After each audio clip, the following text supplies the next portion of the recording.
Hi, welcome to Tech Talk presented by Doc Dean's Pools, where we talk about everything swimming pool related. Today, talking about chlorine. This is Mike. He's been a contractor for how many years now?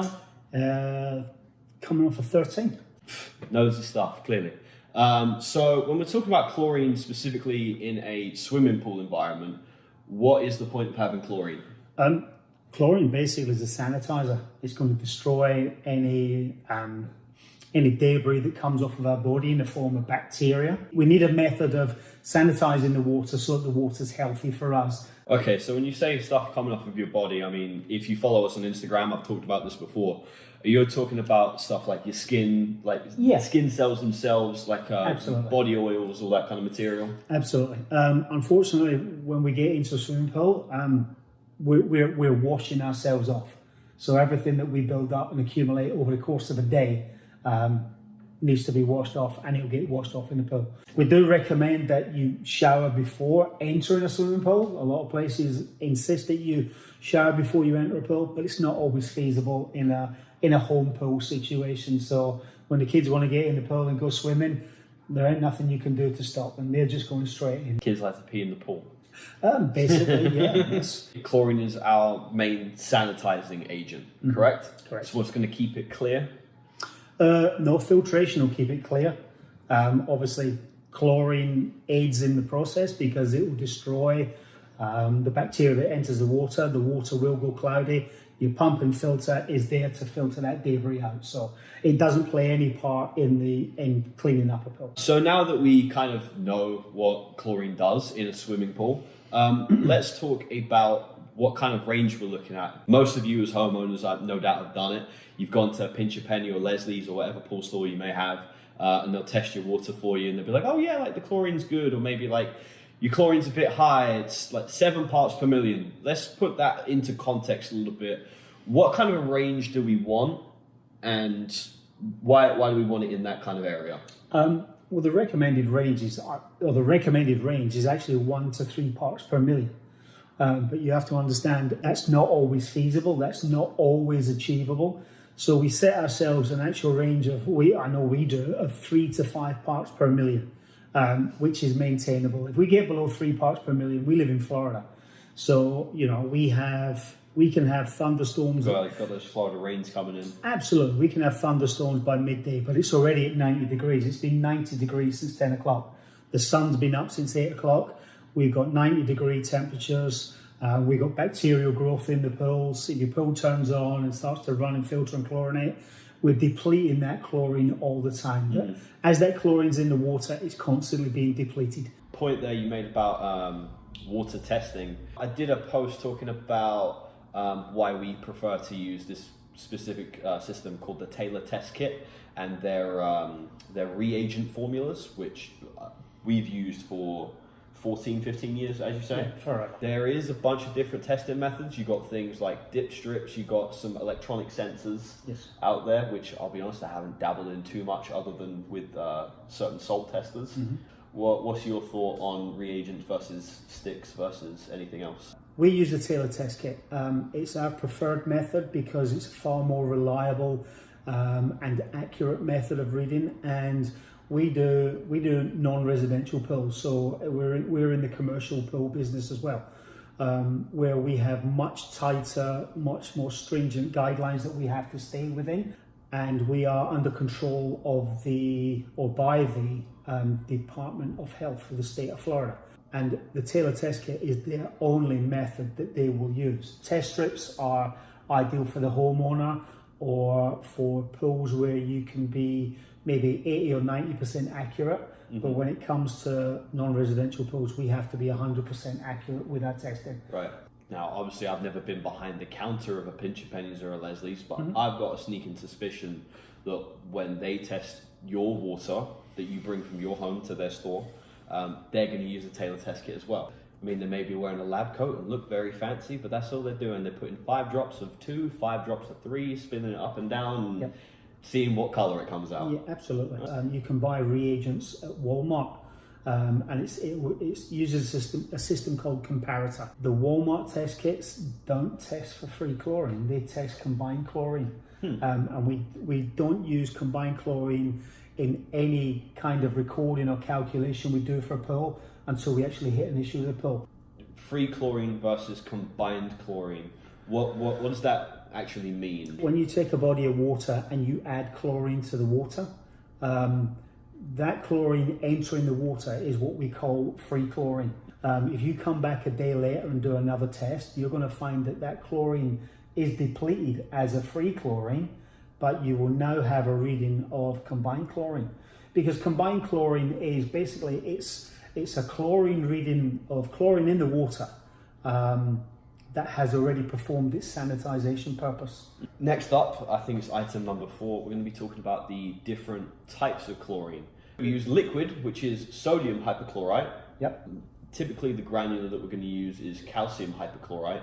And then we have sticks or pucks, which are like the solid, like white blocks that you may unfortunately have some of those in your skimmer, which that is just compressed calcium hypochlorite, right? No, that's actually compressed trichlor. Ooh. So that's actually 99% chlorine. All right, so going through the different types of chlorine, there is a certain range of other effects that administering this chemical will give to you. For instance, I know that when you add in liquid chlorine, which you may get in like the yellow jug, it's going to increase your chlorine level for sure, but it's also going to in turn raise the pH, correct? Correct. Because when you said when it gets into the water, it becomes hydrochlorous acid? Hypochlorous acid, which has a naturally high pH. Of around about 11. Around. Okay. What's 11 on a pH scale? Uh, Just a quick Google search on a pH scale, because off the top of my head I couldn't remember where 11 was. 11 is quite close to ammonia. Yeah, super alkaline. And if you don't keep it in check and you allow the pHs to increase and the alkalinity to increase, you could have scaling issues on the surface of your pool. So now you have to put some form of control to bring that back down to a 7.4. And then it's the same with calcium hypochlorite, right? That has a high pH as well. Yeah, that's exactly the same. It's probably around about 11 to... What about, I'm not going to try and butcher the name of trichlor because it has far too many syllables. Triazolene, whatever. Just too many syllables. Sure. It has a very high chlorine content, obviously, but the pH, if I'm not mistaken, is either neutral or slightly acidic. That's correct, yeah. It'll actually drive down the pH in a pool. If you just use chlorine sticks or pucks in a pool, you'll find that it naturally drives the pH and alkalinity out of your pool. So you have to have some form of pH control, and as opposed to using an acid to lower it and bring it down, you're going to be using a bicarb, a bisulfate to actually bring it up. If you have those blue floating things in your pool, please remove them. Get rid of them. Get a real chlorinator. I mean, a blue floaty thing costs like, what, $20? Yeah, around that. How much a standard rainbow chlorinator put in? Most people? Anywhere between $150 and $200 installed. Right, but you aren't going to have your kids playing around with chlorine and eating chlorine, and you aren't going to take a trip to the emergency room because Jimmy decided this looks neat. Absolutely not. Control with sticks is far easier with a chlorinator. And the other thing, never allow anybody under any circumstances to put chlorine sticks in your skimmer basket. So even though your pump might only be running for 4 hours a day in the winter time, that chlorine puck sitting in your skimmer is dissolving 24 hours a day. So when that pump kicks on, it's going to drag that entire bucket of pure chlorine straight into your pump, straight over your shaft seal, straight onto your impeller, straight over the rubber seals of your pump, straight into your filter, straight through your heater, and all of these things have an effect. There's cause and effect. So it's the worst thing you can possibly do. Last point I think we wanted to talk about was the benefits and drawbacks of different types of chlorine administration. And there's one that you may have noticed that we haven't talked about, and that's salt. We'll be talking about that in just a second. But benefit, I think, of liquid chlorine is you're going to get an initial jump in your chlorine level. Yes, it's instant. What we call shocking in the industry. This way you just take 2.5 gallons, 2 gallons, however much, and you jack up that chlorine level to sometimes above 10. You know, it's definitely not something that you should ever do consistently. But if you got like a green pool or something, it's going to help you turn it around a lot quicker, right? Absolutely. I think the same thing can also apply for calcium hypochlorite, called Cal Hypo. It takes up less space on the truck than liquid does. I know out in Arizona, shout out to you boys, you guys use that a whole heck of a lot, just judging from my interactions with all of you, which is a little bit alien to me. We typically go with liquid for most of the year, and over the summer we'll tend to carry a little bit more Cal Hypo or granular chlorine, purely because it takes up less space. And over the summertime here in Florida, where we get these incredible thunderstorms like we did this past year, it rained nearly every single day, once or twice a day, for several hours at a time. Yes, it's about convenience. It's about the ability to store, you know, how we want to store our chemical. We typically, you know, keep our chemical on the truck. The truck gets locked up overnight in a lockup, so no one can get to our equipment, so it's perfectly safe. But for convenience, we're at the pool store every single day, and for cost, we go with the liquid typically. One of the far less common methods of chlorine administration is a drip feed, which what's the company that makes those things? I forget what they're called. Yeah, but it's Stenner pumps. That's it, Stenner. And we like Stenner. We've had far more success with Stenner than any other type of feeder. Yeah, so essentially what this system does is, as opposed to having to take the chlorine yourself and drop it into the pool proper, it is a mechanism that bolts onto a wall or into a vac pack, which is just like it's basically a box that holds all the equipment. And it draws from essentially a giant jug, you know, and it slowly, over the course of the day, however long the system's running for, it's going to drop chlorine into the system proper. We've already discussed that it has an exceptionally high pH, so in response to the fact that you're going to be feeding chlorine constantly, you will also have to feed a form of pH control, i.e. muriatic acid. Right. Also, so you buy one pump to alleviate a problem, but you're going to have to buy a second to counteract what you're doing with the first. But it's costly. It's costly, and I think there is one alternative that I think, if you're looking for something that is a drip feed, is superior as a homeowner. It's my personal preference for every single person's home. I think everyone should have this in 2018, 2019, 2020, everyone going forwards. If your house is being built, make sure your pool builder's putting one of these things on. It's a salt system. Yes, absolutely. I vastly prefer a salt system. It is essentially drip feeding without the baggage. Yeah, pretty much. Because a drip feeder, remember, you still have to get chlorine into this tank that it holds. Yeah. So you still have to either have a chemical delivery company, or you're still making trips to the pool store. Yeah, it's still about the question. The question about most sanitization is the convenience for the client. What's convenient for them, and that's why typically a client who maintains their own pool will use a granular and a chlorine stick in a chlorinator, because the convenience, you know, you can go to the store and you can buy 10 bags of what they call shock, which is just calcium hypochlorite. I really hate that. Yeah. Shock is an industry term, it's not a product. Yeah, it's they buy the granular, and then they'll buy some sticks, and they will feed both into their pool over the course of a period of time. But it's far easier and more convenient than lugging jugs around.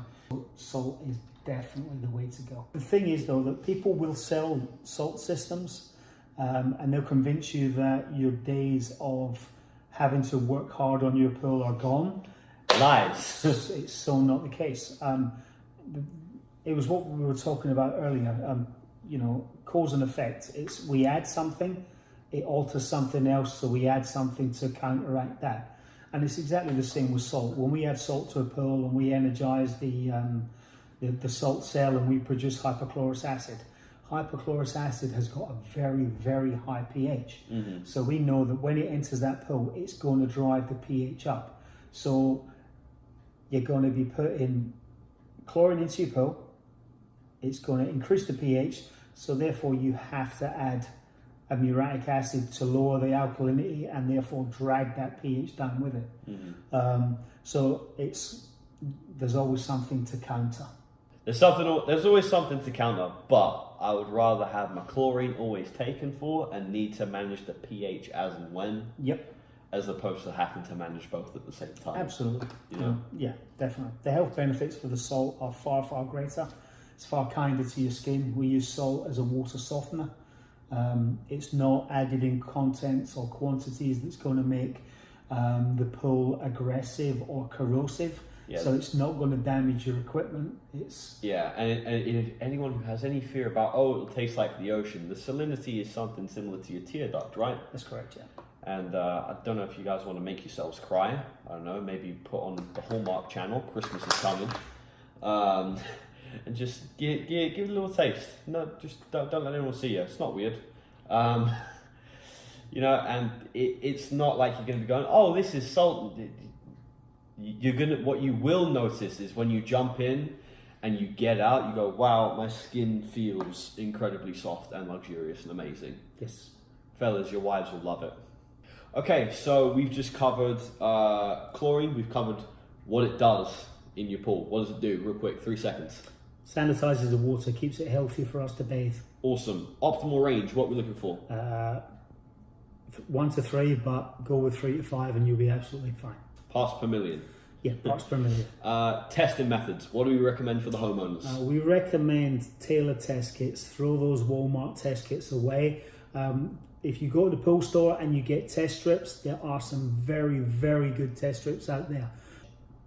Common types of chlorine. We covered liquid, granular, sticks. We covered talking about salt systems. Which of those do we recommend for homeowners? Salt.